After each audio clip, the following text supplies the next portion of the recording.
Sir big breaking news sir, Trump తీసుకున్న సంచలన నిర్ణయం H1B వీసాలపై ట్రంప్ సంచలన నిర్ణయం తీసుకున్నారు. H1B వీసాల నిబంధనల్లో భారీ మార్పులు చేశారు సార్. H1B వీసా ఫీజును $1,00,000 పెంచుతూ నిర్ణయం తీసుకున్నారు సార్. ఈ పెంపు పరిణామాలేంటి, భారత్పై ఉండే ప్రభావం ఎంత? మనకు ముందుగా అర్థం కావాల్సింది అసలు H1B వీసాలు అంటే ఏంటి అని. H1B వీసాలు హైలీ టెక్నికల్ ప్రొఫెషనల్స్ కొరకు, ఉదాహరణకు స్టెమ్ కోర్సెస్ చదివి సైన్స్, టెక్నాలజీ, ఇంజనీరింగ్, మ్యాథమెటిక్స్ లాంటి ఈ హైలీ టెక్నికల్ ఎక్స్పర్టీస్ ఉన్న ప్రొఫెషనల్స్ను అమెరికాలో అందుబాటులో లేరు కనుక ఇతర దేశాల నుంచి తీసుకునే విధానాన్ని H1B వీసాస్ అంటారు. సో మన ఇందులో ఎవ్రీ ఇయర్ 85,000 వీసాస్ అప్రాక్సిమేట్గా ఇస్తే అందులో 72% ఇండియన్సే. ఈ H1B వీసా స్కీమ్ ఒక రకంగా భారతీయుల స్కీమ్గా మారిపోయింది. సో ఈ స్కీమ్లో బెనిఫిట్ పొందే వాళ్ళు రెండు రకాలుగా ఉంటారు. ఒకరు టాప్ కంపెనీస్, ఇప్పుడు గూగుల్, మైక్రోసాఫ్ట్, అమెజాన్, యాప్ ఇలాంటి కంపెనీల వాళ్ళు ఉంటారు. రెండవ రకం ఏంటంటే కన్సల్టెన్సీ ఫర్మ్స్ ఉంటాయి. అంటే వారు ఒక్కొక్క పర్సన్ పైన $100 ఛార్జ్ చేసి వీరికి H1B వీసా మీద తెప్పించుకొని వాళ్ళకు $10 $20 ఇచ్చి గంటకు, అంటే వాళ్ళు బిల్లింగ్ చేసేదేమో చాలా ఎక్కువ ఉంటుంది, వాళ్ళు ఇచ్చేదేమో చాలా తక్కువ ఉంటుంది. ఈ వ్యాపారం పెద్ద ఎత్తున జరుగుతుంటుంది. దానివల్ల కన్సల్టెన్సీ కంపెనీలు బాగా సంపాదిస్తున్నాయి. ఇక యూత్కు ఆ 60K 70K కూడా ఇండియాలో రాదు కనుక వారు కూడా హ్యాపీ. ఇప్పుడు ఇండియాలో మీకు TCS లాంటి కంపెనీలో కూడా మినిమం ఒక 30,000 40,000 మించి రాదు. మంత్లీ శాలరీ 30,000-40,000 మించి రాదు. సో అందువల్ల వాళ్ళు 60K $60,000 ఇయర్లీ లేదా $70,000 అనుకున్నా కూడా ఒక $5,000 $6,000 అవుతుంది per month. So comparatively Indian salary కన్నా ఎక్కువ అమెరికాలో ఉద్యోగం చేస్తున్నాం, ఫ్యూచర్ ఉంటుంది కదా అని వీళ్ళు వెళ్తూ ఉంటారు. సో ఒక రకంగా H1B వీసా ప్రోగ్రాము ఈ కన్సల్టెంట్ ఇండస్ట్రీ అనేది పెరగటానికి కారణమైంది. అమెరికా వారి వాదన ఏంటంటే ఇది అమెరికన్ వర్కర్లకు ఉద్యోగాలు లేకుండా చేస్తుంది. మీరు అది ఉద్దేశమేమో హైలీ స్కిల్డ్ ప్రొఫెషనల్స్కు, అంటే ఆ స్థాయి సాంకేతిక నైపుణ్యం ఉన్న వ్యక్తులు అమెరికాలో దొరకరు కనుక అమెరికన్ ఇండస్ట్రీ బిజినెస్ దెబ్బతినకూడదని మేము ఈ ప్రోగ్రాం పెడితే మీరు ఆ స్థాయిలో హైలీ స్కిల్డ్ అని పేరు చెప్పి కన్సల్టెన్సీ ఫర్మ్స్ సాధారణ నైపుణ్యం వాళ్ళను కూడా తీసుకొచ్చి అమెరికన్లకు ఉద్యోగాలు లేకుండా చేస్తున్నారు అని ఇది ట్రంప్ అడ్మినిస్ట్రేషన్ వాదన. అందుకే ఇప్పుడు వారికి ఈ H1B వీసా మీద తీసుకురావడం అనేది ఈ చిన్న కంపెనీలకు అన్ఎకనామిక్ చేయడం అనేది ఉద్దేశం. ఇప్పుడు $1,00,000 యాన్యువల్ ఫీ.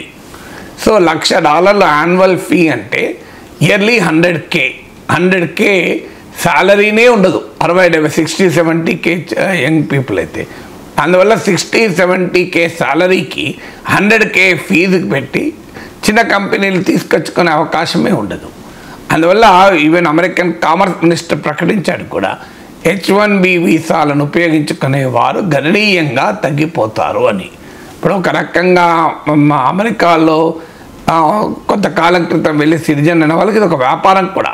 వాళ్ళు చిన్న కంపెనీ రిజిస్టర్ చేస్తారు, పేరోల్స్ రన్ చేస్తారు, ఆ పేరోల్స్ పైన 4, 5, 6 H1B వీసాలు వస్తాయి. ఆ వీసాలను అమ్ముకుంటారు, వ్యాపారం చేస్తూ ఉంటారు. ఇది ఒక రొటీన్గా జరిగే వ్యవహారం. సో ఈ రొటీన్గా జరిగే వ్యవహారం ఇప్పుడు ఆగిపోతుంది. బిగ్ కంపెనీస్ కూడా భారం అవుతుందంటే అవుతుంది గ్యారంటీగా. ఇప్పుడు ఈవెన్ అందుకే బిగ్ కంపెనీస్ ఉదాహరణకు అమెజాన్ ఉంది. నేను మీడియాలో చదివింది అమెజాన్ లాస్ట్ ఇయర్ ఒక 10,000 H1B వీసాలు తీసుకున్నారు. 10,000. సో 10,000 ఇంటూ $1,00,000 అంటే ఎంత అవుతుంది చూడండి మీరు. ప్రాక్టికల్గా కట్టగలుగుతుందా? అమెజాన్ కూడా ఎఫోర్డ్ చేయగలుగుతుందా? ఎఫోర్డ్ చేయనప్పుడు ఏంటి పరిస్థితి? ఇక్కడ ఇంకొక అందువల్ల H1B వీసాల పైన ట్రంప్ వేసిన ఈ దాడి ఇలా కొత్త ఏమీ కాదు. అసలు ఈ H1B వీసా ప్రోగ్రామ్నే రద్దు చేయాలి అన్నది ట్రంప్కు మద్దతుగా ఉన్న make America great again MAGA lobby demand. దాన్ని ఇలాన్ మస్క్ తీవ్రంగా వ్యతిరేకించాడు. H1B వీసాలు ఉండాల్సిందే అని. ఎందుకంటే is also the beneficiary. South Africa నుంచి H1B వీసా పైనే అమెరికాకు వచ్చాడు. అంటే H1B వీసా మీద వచ్చిన వాళ్ళు అమెరికాలో ఏ స్థాయిలో సంపద సృష్టించగలరు, ఏ స్థాయిలో ఎంప్లాయ్మెంట్ క్రియేట్ చేయగలరు అన్న దానికి ఇలాన్ మస్క్ ఒక ఉదాహరణ. అందుకే ఇలాన్ మస్క్ ఉండాలన్నారు. అప్పుడు ట్రంప్ కూడా ఇలాన్ మస్క్తో మంచి ఫ్రెండ్షిప్ ఉన్న రోజుల్లో తన మాగా లాబీ వైఖరికి భిన్నంగా ఇలాన్ మస్క్ను సమర్థించాడు కూడా. ఇది మంచి ప్రోగ్రాము, నేను కూడా నా కంపెనీలో వాడాను అని కూడా ట్రంప్ సర్టిఫికెట్ ఇచ్చాడు. సో ఇప్పుడేమో H1B వీసాల పైన అనేక రకాలుగా ఆంక్షలు పెట్టాలి అన్నది లక్ష్యం. ఇందుకు పోటీగా ఇప్పుడు $1 మిలియన్ ఇన్వెస్ట్మెంట్ కనుక చేస్తే వీసా ఇవ్వాలనేది గోల్డ్ కార్డ్ అని ఇలాంటివి కూడా పట్టుకొస్తున్నాడు. అంటే ట్రంప్ ఉద్దేశం ఏంటి? $1 మిలియన్ అంటే $10 లక్షల. $10 లక్షల కనుక ఇన్వెస్ట్ చేస్తే అమెరికాలో వీసా వస్తుంది. అంటే అమెరికాలో ఇన్వెస్ట్మెంట్ పెంచడానికి ఈ వీసాల కార్యక్రమాన్ని కూడా ఒక సాధనంగా వాడాలి అన్నది ట్రంప్ లక్ష్యం. సో H1B వీసాలను వ్యతిరేకించే మాగా లాబీ వాదన ఇది అమెరికన్ వర్కర్లకు నష్టం జరుగుతుంది, అమెరికన్ల ఉద్యోగాలను తీసేస్తుంది, చీప్ లేబర్ను ఇతర దేశాల నుంచి పట్టుకొచ్చి అమెరికన్ యూత్కు ఉద్యోగాలు లేకుండా చేస్తున్నాయి కంపెనీలు. ఈ కన్సల్టెన్సీ ఫామ్ల పేరిట హైలీ స్కిల్డ్ పీపుల్కి ఇవ్వాల్సినటువంటి ఈ ప్రోగ్రామ్ను కాస్త తమ వ్యాపారానికి వాడుకుంటున్నారు అన్నది H1B వీసాలను వ్యతిరేకించే మాగా లాబీ వాదన. కానీ సమర్థించే వారి వాదన ఏంటంటే మిస్యూజ్ ఉంటే ఉండవచ్చు, కాదని ఎవరు అనడం లేదు. కన్సల్టెంట్ ఇండస్ట్రీ ఉంది, వారు H1B వీసాల మీద తీసుకెళ్ళడము, బోగస్ ఫేక్ పేరోల్స్ రన్ చేయడము, ఒక కంపెనీ పేరిట H1B వీసా తీసుకున్న తర్వాత ఇంకో కంపెనీకి వెళ్ళిపోవడము, ఈ H1B వీసాలు ఇవ్వగలిసిన కంపెనీలు భారీగా లాభాలు పొందడము, ఇవన్నీ జరుగుతున్న మాట నిజం. ఈ జరుగుతున్న మాట కానీ అదే సమయంలో H1B వీసాల మీద వచ్చి అమెరికన్ కంపెనీలకు తమ నైపుణ్యాన్ని ఇచ్చి అమెరికాలో కంపెనీలకు వ్యాపారాలకు కారణమై అమెరికాలో సంపద సృష్టికి కూడా H1B వీసా హోల్డర్స్ పెద్ద పాత్ర పోషిస్తున్నారు. అందుకే ఇప్పుడు అమెరికన్ ఇండస్ట్రీ కూడా ఎలా రియాక్ట్ అవుతుందో చూడాలి. ట్రంప్ చెప్పేదేమో ఈ బిగ్ టెక్ కంపెనీస్ అందరూ అంగీకరించారు అని ట్రంప్ చెప్తున్నాడు. కానీ మైక్రోసాఫ్ట్ లాంటి కంపెనీలు కూడా కామెంట్ నిరాకరించాయి, అమెజాన్ లాంటి కంపెనీలు. ఎందుకంటే వాళ్ళకు కూడా ఇది భారం అవుతుంది, భారీగా భారం అవుతుంది. పోనీయండి భారం అవుతుంది కదా అని అమెరికన్ వర్కర్లను తీసుకుందామంటే పనికి రాదు. అమెరికన్ వర్కర్లకు ఈ స్థాయిలో నైపుణ్యం లేదు, ఉంటే మన వాళ్ళని ఎందుకు తీసుకుంటారు? ఒకవేళ ఎవరైనా నైపుణ్యం ఉంటే వారు హయ్యర్ శాలరీ అడుగుతారు. ఇప్పుడు 60-70Kకు ఇండియన్స్ పనిచేస్తే మన వాళ్ళే ఒక 2-3 years 4 years ఎక్స్పీరియన్స్ అయితే 200K 300K కూడా ఇస్తూ ఉంటారు. సో మన వాళ్ళకే శాలరీస్ ఎక్కువగా ఉంటాయి. ఇందులో అమెరికన్స్ నీకు 70Kకు ఎవరు దొరికే అవకాశమే లేదు. అందువల్ల అమెరికన్ ఎంప్లాయీస్ దొరకరు, ఇండియన్ ఎంప్లాయీస్ పెట్టుకోవడము, ఇతర దేశాల ఎంప్లాయీస్ పెట్టుకోవడం ఇబ్బంది అవుతుంది. అప్పుడు కంపెనీస్ సఫర్ అవుతాయి, కంపెనీస్కి భారీగా వ్యయం పెరుగుతుంది. అల్టిమేట్గా అమెరికన్ యూత్కి ఉద్యోగాలు దొరుకుతాయంటే ఆ స్థాయిలో నైపుణ్యం ఉండాలి కదా. ఇప్పుడు అమెరికా ప్రెసిడెంట్ ఒబామానే చెప్పాడు, మన అమెరికాలో మ్యాథమెటిక్స్లో మనము ఇండియా చైనా విద్యార్థులతో పోటీ పడలేకపోతున్నాము అని. అందువల్ల American society still not prepared. So అందువల్ల ఇప్పుడు అమెరికన్ ఇండస్ట్రీ ఇంట్రెస్ట్లకు, అమెరికన్ ప్రభుత్వ పొలిటికల్ ఇంట్రెస్ట్లకు, ఎందుకంటే వైట్ రేసిస్ట్ లాబీ సహకారంతో ట్రంప్ ప్రెసిడెంట్ అయ్యాడు. దాన్నే మేక్ అమెరికా గ్రేట్ అగైన్ అంటారు. మేక్ అమెరికా గ్రేట్ అగైన్ అసలు agenda make America white again, అది మాగా కాదు మావా. సో ఈ మేక్ అమెరికా వైట్ అగైన్ అనే నినాదములో ట్రంప్ పొలిటికల్ ఇంట్రెస్ట్ ఉంది, ఎందుకంటే వాళ్ళు ఆయనకు ఓటు వేశారు కనుక. కానీ ఇటు అమెరికన్ బిజినెస్ అండ్ ఇండస్ట్రీ పెద్ద ఎత్తున ట్రంప్ క్యాంపెయిన్ కూడా ఫండ్స్కి సమకూర్చారు. ఇప్పుడు తనకు మద్దతు ఇచ్చిన కార్పొరేట్ అమెరికా వైపు ఉంటాడా, తనకు ఓటు వేసిన వైట్ అమెరికన్స్ వైపు ఉంటాడా? ఇప్పుడు ట్రంప్కి ఈ డైలమా ఉంటుంది. ఇక్కడ ఇక నెక్స్ట్ పాయింట్, ఇది కోర్టులకు కూడా వెళ్ళే అవకాశం ఉంటుంది. ఎందుకంటే ఆల్రెడీ ఒక చర్చ నడుస్తుంది, ఈ రకమైనటువంటి భారీగా వడ్డించే అధికారం ప్రెసిడెంట్కి లేదు, కాంగ్రెస్కు మాత్రమే ఉంటుంది అని. ఇప్పుడు టారిఫ్లు విధించే విషయంలో కూడా అదే లీగల్ బ్యాటిల్ నడుస్తుంది. ఈ స్థాయిలో టారిఫ్లు విధించే అధికారం ప్రెసిడెంట్కు ఉండదు, కాంగ్రెస్కి మాత్రమే ఉంటుందని దిగువ కోర్టు ఆల్రెడీ తీర్పు కూడా చెప్పింది. టారిఫ్లు విధించే అధికారము ప్రెసిడెంట్కు లేదు అని. అది హయ్యర్ కోర్టుకు వెళ్ళింది. ఫైనల్గా అమెరికన్ సుప్రీంకోర్టులో తేలాలి. తేలితే భారీగా మేము వసూలు చేసిన టారిఫ్ రిటర్న్ ఇవ్వాల్సి వస్తుందని కూడా ఈ మధ్య అమెరికా మంత్రి వ్యాఖ్యానించారు.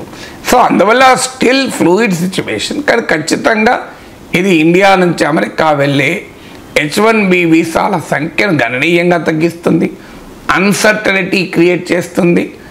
ఆ హయ్యెస్ట్ స్కిల్డ్ మ్యాన్ పవర్కు పెద్ద ఇంపాక్ట్ కాకపోవచ్చు, కానీ middle level skill man power కన్సల్టెన్సీల ద్వారా H1B వీసా తీసుకుని వెళ్ళే వారికి ఖచ్చితంగా ఇది ఇబ్బందిగా మారుతుంది. అలాంటి కన్సల్టెన్సీలు నడుపుతున్న వారికి కూడా ఇది వ్యాపారం దెబ్బతినేటువంటి అవకాశం ఉంటుంది. మరి దానివల్ల రివర్స్ మైగ్రేషన్ అవుతుందా, అవుట్ సోర్సింగ్ పెరుగుతుందా? ఎందుకంటే అమెరికాకు H1B వీసా మీద ఒక ఎంప్లాయీని తెచ్చుకోవడం కష్టమైనప్పుడు కంపెనీలు ఏం చేయాలి? అమెరికాకు H1 వీసాలు తెచ్చుకోలేరు, స్థానిక యూత్మో ఆ సాలరీస్కి పని చేయరు, హయ్యర్ వేజ్ బిల్ ఉంటే వర్కౌట్ కాదు కంపెనీలకు. అప్పుడు ఏం చేయాలి? మళ్ళీ అవుట్ సోర్సింగ్ ఇచ్చేటువంటి అవకాశం ఉంటుంది. అంటే నీకు H1B వీసా మీద అమెరికా రావాల్సిన అవసరం లేదు, నువ్వు ఇండియాలోనే ఉండి పని చెయ్యని, లేదు ఎప్పుడన్నా బిజినెస్ వీసా పైన అవసరం వస్తే క్లయింట్ దగ్గరకు వచ్చి వెళ్ళిపో అని చెప్తాను.